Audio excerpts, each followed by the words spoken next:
सामने बैठे मेरे बुजुर्ग, मेरे साथीदार, मेरे दोस्तों, भाइयों और बहनों, मैं भगवान बुद्ध के चरणों में श्रद्धा सुमन अर्पण करते हुए मेरी बात रखना चाहता हूं।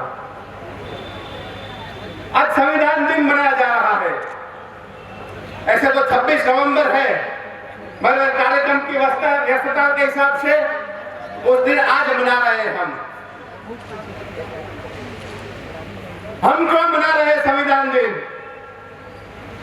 हम क्यों संविधान बचाने को निकलते हैं? क्योंकि हमारे पुरखों ने यह देश बनाया है, हमारे पुरखों ने यह संविधान बनाया है, इसलिए हमारी जिम्मेदारी होती है कि संविधान को बचाने की और संविधान दिन मनाने की। जो हमने खड़ा किया है उसे कोई तोड़ना चाहता है तो उसे बचाने की जिम्मेदारी भी हमारी होती है। हम सरदार पटेल को अखंड भारत के निर्माता के तौर पर मानते हैं।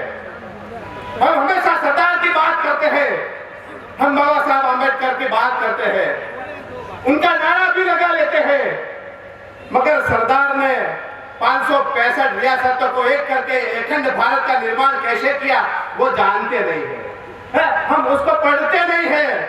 इसलिए हम हमेशा बात करते हैं कि उसने ये किया, उसने वो किया, वो कर रहा है, हमेशा फरियाद करते हैं, मगर हम संविधान को पढ़ लेंगे, हम बाबा साहब आंबेडकर को पढ़ लेंगे, हम सरदार पटेल की कूटनीति को पढ़ लेंगे ना, तब हमें फरियाद करने का मौका नहीं मिलेगा। हम शासन के तौर पर प्रस्तुत हो गए तब हम पढ़ेंगे, तब शासन करते हुए नजर आएंगे। मैं 1 महीने से दिल्ली से होके उत्तर प्रदेश का पूरा दौरा कर रहा हूं। मैं लखनऊ गया, कानपुर गया, कुशीनगर मीटिंग करके निकला हूं, नेपाल गया, सिक्किम गया, आज फिर से कुशीनगर आ रहा हूं। 1 महीना हुआ मेरा उत्तर प्रदेश दौरा करने का।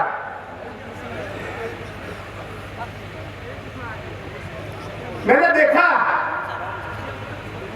कि जो लोग जिन लोगों के हाथ में सत्ता है वो लोग हमारी कितनी भी मांगे हो वो मानते नहीं है। हम कभी शिक्षा मांगते हैं तो हमें मंदिर दिखा देते हैं, हम कभी रोजगार मांगते हैं तो हमें मस्जिद दिखा देते हैं। इसलिए पूरा ओबीसी एससी एसटी समाज को उन्होंने बरगलाया हुआ है। इस समाज को मैं कहना चाहता हूं कि आइए सब साथ मिलके इन झगड़ों से बाहर निकल के हम बहुजन के तौर पे लड़ाई लड़े, तभी हमारी ये लड़ाई निर्णायक होगी। मैं गुजरात की बात करता हूं आपको। 2015 में हमने आरक्षण बचाने के लिए आंदोलन चलाया। गुजरात का पटेल ओपन में है, उनको ओबीसी का लाभ नहीं मिलता है, इसलिए गुजरात के पाटीदारों ने ओबीसी में आने के लिए एक मुहिम चलाई और इस सत्ता को चुनौती दी। जिस पटेल ने, जिस गुजरात के पाटीदारों ने, जहां हमारे जो रंगा बिल्ला दिल्ली में बैठे हैं ना, उनको पहुंचाने का काम वहां गुजरात के पटेलों ने किया है।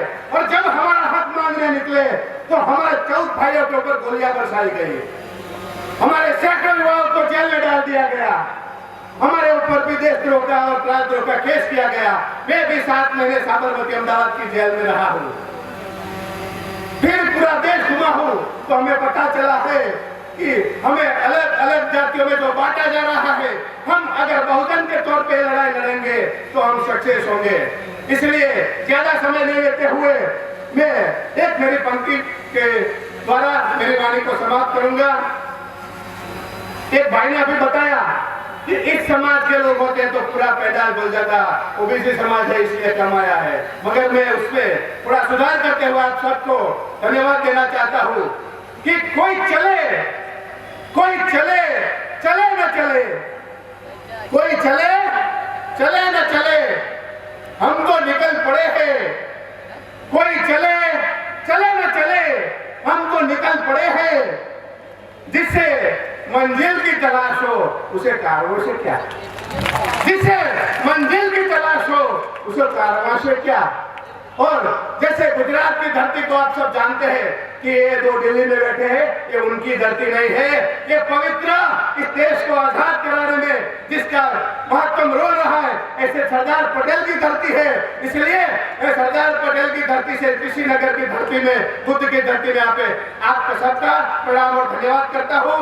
जय सरदार, जय भीम।